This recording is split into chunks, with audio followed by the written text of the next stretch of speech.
आपका स्वागत है आपके अपने YouTube चैनल महाअध्ययन में। वीडियो को लाइक करें और अगर आपने अभी तक चैनल को सब्सक्राइब नहीं किया है तो जल्दी से कर दीजिए।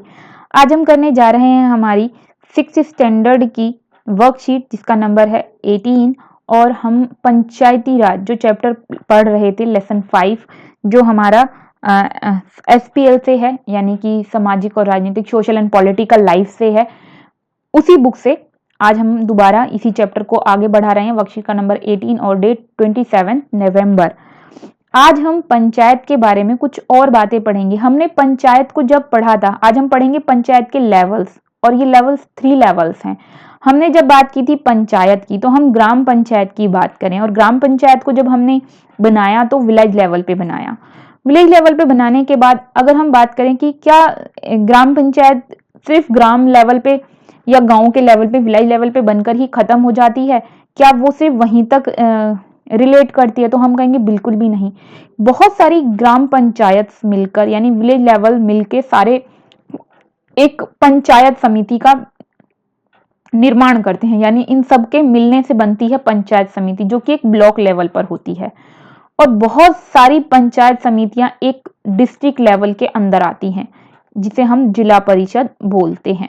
तो अगर हम आसान भाषा में कहें कि ग्राम पंचायत के ऊपर होता है ब्लॉक लेवल, ब्लॉक लेवल के ऊपर होता है डिस्ट्रिक्ट लेवल। यानी कि अगर मैं आपको आसान भाषा में समझाने की कोशिश करूं, वैसे तो यहाँ पर ये पिक्चर बनाई हुई है, लेकिन अगर मैं कहूं कि ये डिस्ट्रिक्ट है तो इसके अंदर ये छोटे छोटे ग्राम्स हैं, ये ग्राम्स हैं, छोटे छोटे ग्राम्स हैं, और छोटे छोटे बहुत सारे गांवों के मिलने से पंचायत समितियां बनती हैं।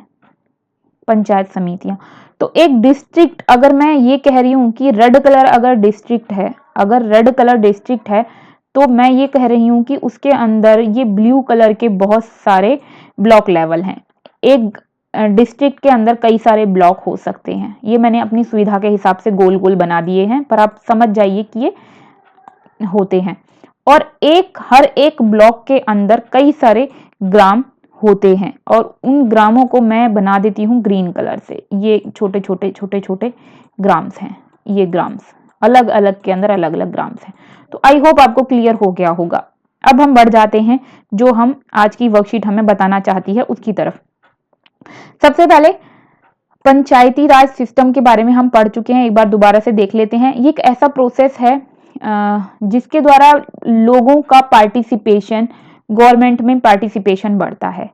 मतलब पंचायती राज की वजह से जो ग्राम लेवल पर लोग हैं वो पार्टिसिपेट कर पाते हैं गवर्नमेंट में, क्योंकि आपको अच्छे तरीके से पता है एक स्टेट बहुत बड़ा होता है और स्टेट में मुख्यमंत्री जब जो या चीफ मिनिस्टर या दूसरे जो मिनिस्टर्स होते हैं, हर व्यक्ति उन तक नहीं पहुंच सकता, अपनी बात नहीं पहुंचा सकता, तो फिर वो अपनी बात कैसे पहुंचाएगा? तो उसके लिए ही ग्राम पंचायत बनाई जाती है। वो अपनी बात को ग्राम पंचायत तक पहुंचाता है।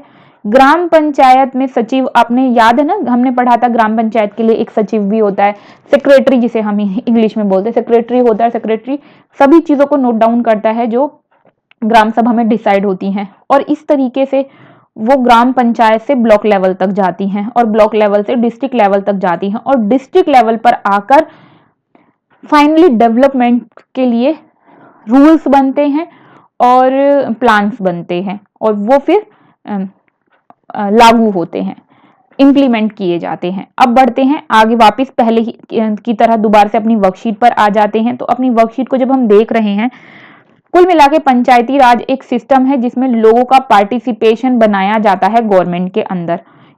ये एक फर्स्ट स्टेप है डेमोक्रेटिक गवर्नमेंट का, क्योंकि डेमोक्रेसी का मतलब होता है सभी लोग, सभी पीपल्स जो उसमें पार्टिसिपेट करें। तो ये फर्स्ट स्टेप है गवर्नमेंट को डेमोक्रेटिक बनाए रखने का।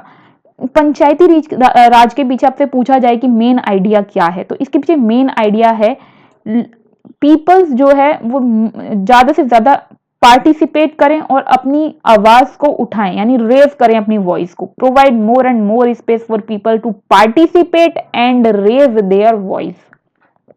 Participate and raise their voice, ज्यादा से ज्यादा भाग लें और अपनी बात को बताएं। तो पंचायती राज के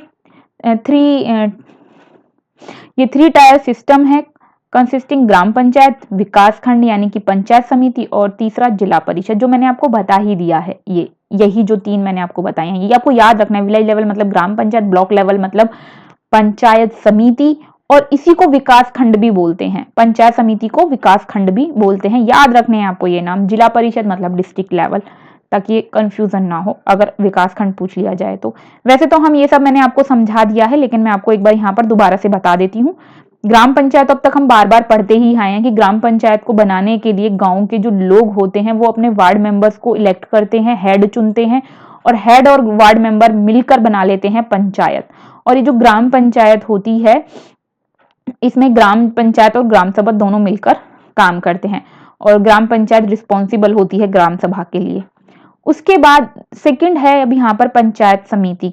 पंचायत समिति की जब हम बात कर रहे हैं तो कई सारी ग्राम पंचायत मिलकर बनाती हैं एक पंचायत समिति। सेकंड लेवल है ये पंचायती राज का, block panchayat. It is known also panchayat समिति, और द पंचायत समिति has many gram panchayat under it. जो मैंने आपको बताया, कई सारी ग्राम पंचायत मिलकर, हैज मेनी ग्राम पंचायत मिलकर एक पंचायत समिति बनाती हैं। अब पंचायती समिति के ऊपर भी है जिला परिषद।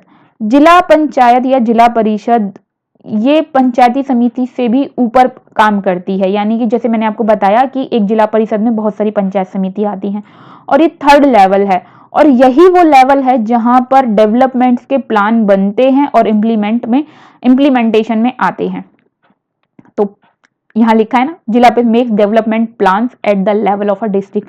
जिला परिषद जो भी प्लान बनाएगी, मतलब ग्राम पंचायत जो भी प्लान बनाएगी वो अपने गांव के लिए बनाएगी, लेकिन जिला परिषद जब अब प्लान बनाएगी तो वो सभी गांवों पर लागू हो जाएंगे। सभी गांवों में तो पंचायत समिति पर भी ऑटोमेटिकली लागू होंगे, पंचायत समिति में तो गांव ही आते हैं। तो जिला परिषद जो भी प्लान बनाती है वो उसका बेनिफिट सबको मिलता है। अब बढ़ जाते हैं आगे की तरफ।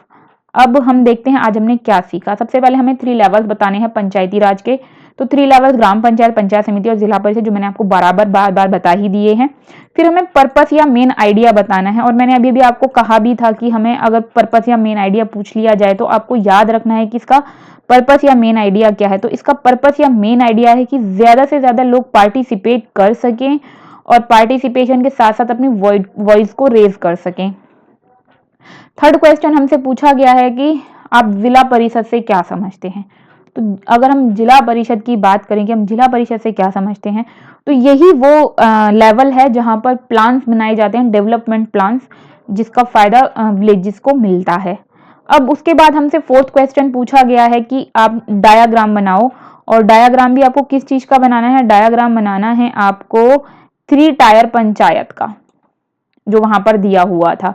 मैंने वही यहाँ पर आपके लिए बना दिया है, लेकिन आप अपने हिसाब से इसको बनाएं, और बनाने के बाद इसमें अपने हिसाब से अच्छे सुंदर कलर अलग अलग लेवल पर भरें। मैंने ये बनाया ताकि आपको इससे एक आइडिया हो जाए। तो फिलहाल मुझे लगता है इस वीडियो की मदद से आपको आपका चैप्टर कॉन्सेप्ट क्लियर होने में हेल्प हुई होगी। और अगर आप चाहते हैं महाअध्ययन की तरफ से आपको ये हेल्प इसी तरह मिलती रहे और आपकी टीचर आपको इसी तरह से पढ़ाती रहे, तो आपको करना सिर्फ ये है कि इस चैनल को बराबर चलाते रहने के लिए ज़रूरी है कि लाइक्स शेयर्स बढ़ते रहें इस पर। तो आप अपनी वीडियो को लाइक ज़रूर कर दें, हो सके शेयर भी करें, और अगर आपने अभी तक चैनल को सब्सक्राइब नहीं किया है तो सब्सक्राइब कर दें। आपकी वीडियो के नीचे एक रेड कलर से लिखा हुआ है सब्सक्राइब, क्लिक करते ही उसका कलर चेंज हो जाएगा और लिखा होगा सब्सक्राइब, तो मतलब अब चैनल सब्सक्राइब हो गया है। चैनल को बस एक ही बार सब्सक्राइब करना होता है। फिर मिलते हैं ऐसी अच्छी सी प्यारी वीडियोस के साथ, तब तक के लिए स्वस्थ रहें, खुश रहें। नमस्कार और धन्यवाद।